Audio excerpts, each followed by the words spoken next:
Hey, I'm Ed Hughes. I'm here with Miss Case from OKH Middle School. She's the assistant principal. We're just going to go over a couple questions that she looks for and she asked in interviews, and how we can better train ourselves to answer those questions. So the first question I have for you is what makes a candidate stand out over the other? So if you get like 5 people, and like what appeals to you more on their resume, or like how they appear, like how they show up, what they're like wearing, just stuff that you kind of point out. So I think it's a combination of many of the things that you just said. Someone showing up on time, being early. Their appearance suggests I am serious about this. I want this job. I am a professional and I'm dressed that way. Okay. A handshake is a really big deal. That, like, there's just something about that. The fish grip. Yes, that just I don't know. It just implicates that you're not serious about this. You're not. You don't maybe care. Yeah, it too just seems much. Lazy. A little bit. Lazy handshake. What does that mean? Yeah. Right. Okay. Being prepared. So in our interviews, we ask the candidates to teach a lesson. Okay.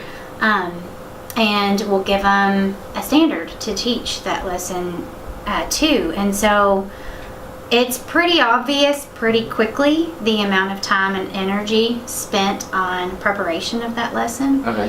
And then also while they're delivering that lesson, I'm looking for the creative aspect of it too. Okay. You know, and we have them teach us that lesson. So the interview panel is the audience, or we're the students.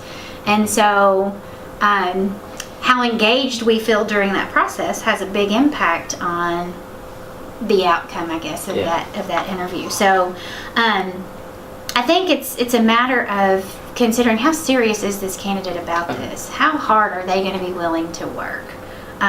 Should we offer this position? What kind of work should I be able to expect to see from them? Okay. So when you bring up like they teach a lesson, is this during so you said like teachers, you guys get it, and then also do they teach like to students? Like in your interview process, kind of. I know this might be different everywhere else. It's just in our interview process, we have them teach. So if the interview panel has 5 people on it, the candidate teaches the panel a lesson, but it's as if they were teaching it to children. So we act like 7th graders. So we might even drop our pencil and grab it and see how, what does that response look like? Of course, we prepare them that we're also going to do some things a 7th grader would do.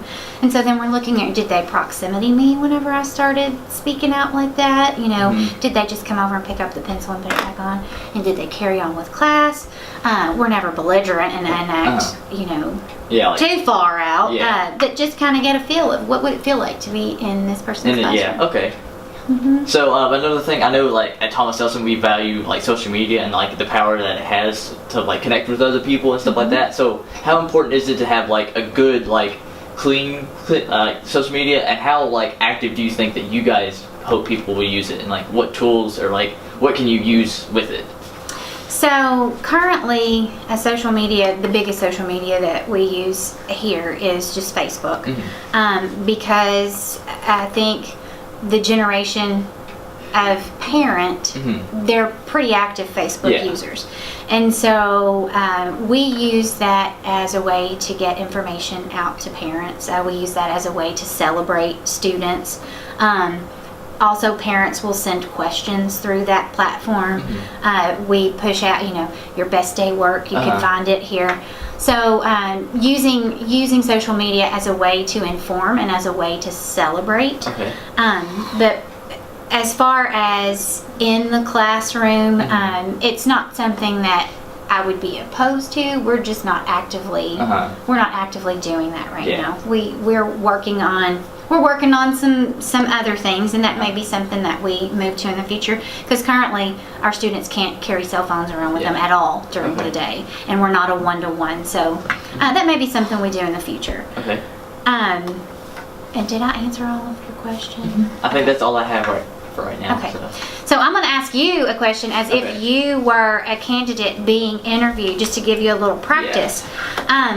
So tell me about how you think you would handle a situation where you had to have a conversation that was difficult with a peer, with a colleague.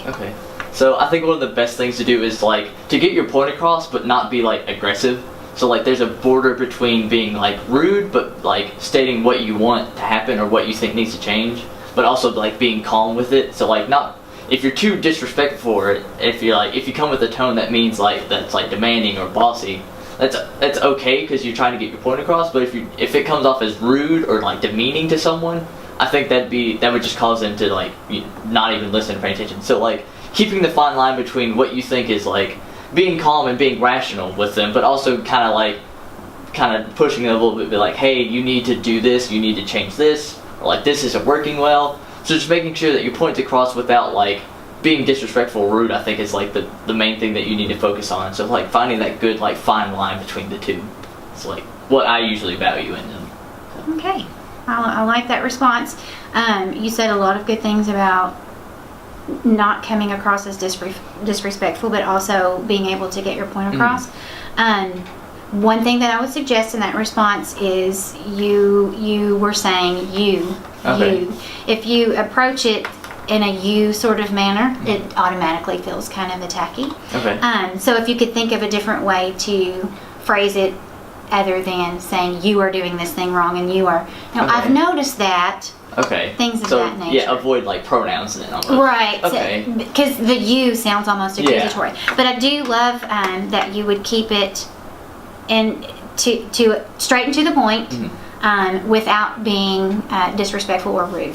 That's an awesome way to handle the situation. Thank you for answering my questions and then bringing up the one that you had. I think it'll help me prepare for like the interviews that we have and even the interviews in the future, because these are directly in the field that I'm going to. So if you guys need any advice, I'm here. I went through this, like some of these questions. I can help you guys like guide through them. So if you need any help, Andy Hughes, just come find me in the hallway around Thomas Nelson. I'm always have a great day and go Generals.